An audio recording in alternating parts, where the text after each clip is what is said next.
Anyone tell me why I chose to be the biggest agent in the world?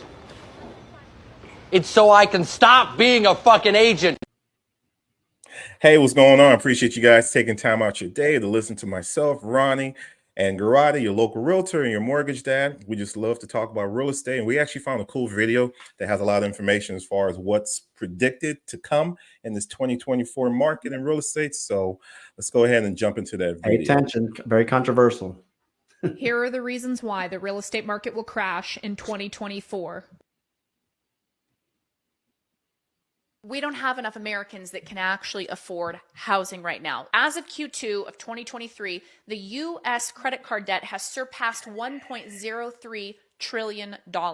And this amassing credit card debt is preventing approximately 20% of Americans from being able to even qualify for a loan. The reason being is because they have to be concerned with their DTI, their debt to income ratio. Builders have created a massive surplus of spec home inventory. Airbnbs have become a problem. Occupancy rates are at an all-time low and people's equity is dropping. So a recession, concurrent job loss, affordability crises, massive credit card debt, all of this is going to be the gasoline that starts the dumpster fire. So this recession is going to accelerate the housing market crash by creating a lack of liquidity, which is going to stimulate a lot of adverse credit events.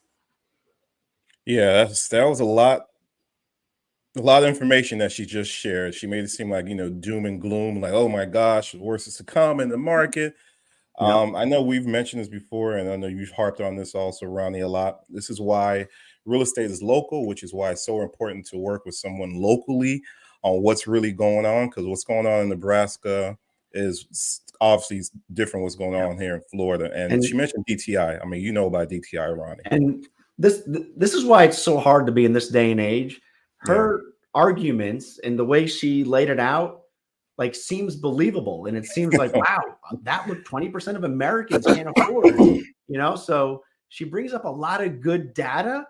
But if you look back previously, like, we've always had an issue with 20% of Americans cannot, probably more than 20%, but cannot afford a home. That's why there's a rental market. So that 20% is not a big number or a big deal, because we're always going to have renters. We're always going to have people that may not be able to afford a house. And if it's only 20%, that's actually, I think, on the low side. So the way she conveyed it seemed like, whoa, 20%. But reality, over the last 50 so years that we've been recording this, 20% is actually a low number. We've always had a percentage that cannot qualify for a home.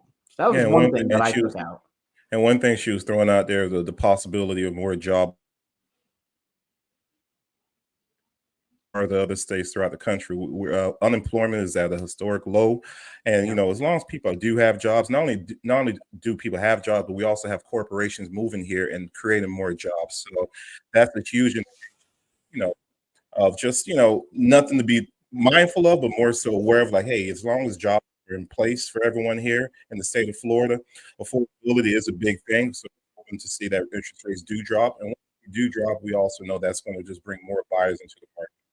Yeah, and it's like, no one has their crystal ball, right? So just to talk about this particular video, she also mentioned inventory, that builders had a surplus of inventory of these spec homes, which is not accurate, right? So it's builders may have more percentage or more homes that maybe they built in the past, but it's not enough to make up the difference of what we actually need out there.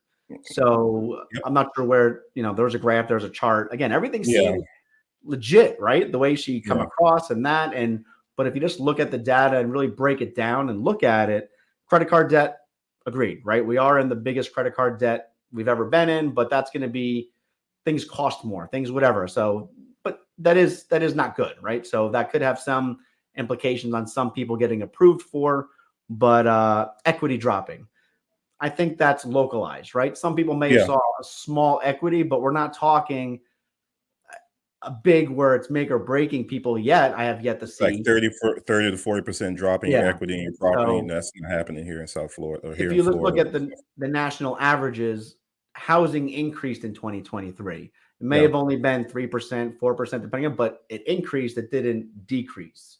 Exactly. So that kind of equity thing kind of debunks that particular part.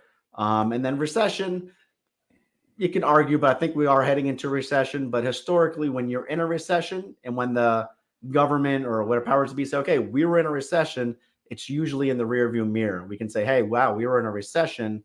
So I think the unemployment, like you mentioned before, is like the last statistic, right, that ticks up. Usually, if you look in previous recessions, we hit a recession, and then shortly after we hit it, the unemployment goes up. So that's kind of the last thing to happen.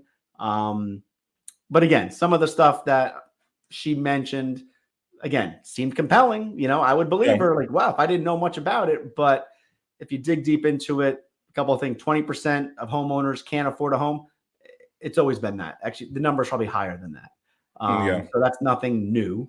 So it's just, you got to be careful of the stuff you get out there. And like we've always mentioned before, local. Have your local people. They're the ones that can know the market and see what's going on, and kind of go that route. And one thing you also got to be mindful of, the biggest thing is if you know you have a good credit score, if you know you have a stable job that you've been at for a good amount of time, and you know that you basically have all the X factors to be in the market to purchase, just make sure you get the right people on your team, from the realtor to your lender to your insurance guy, to make sure you get all the right information, because there's a lot of information out there, but there's a lot of misinformation. So you don't want to be, it's easily be misled. So that's what we're here to just to provide facts and information. As I always like to say, it's about being informed and not influenced. Yeah. So with that being said, appreciate you guys taking time out your day to listen to us. And until the next time, we're going to continue just to provide valuable information. And let us know your thoughts on the video. What are your thoughts on what's going to happen in your area? You know, do you see this stuff? Do you not? Let us know. Yep. All right. Till next time.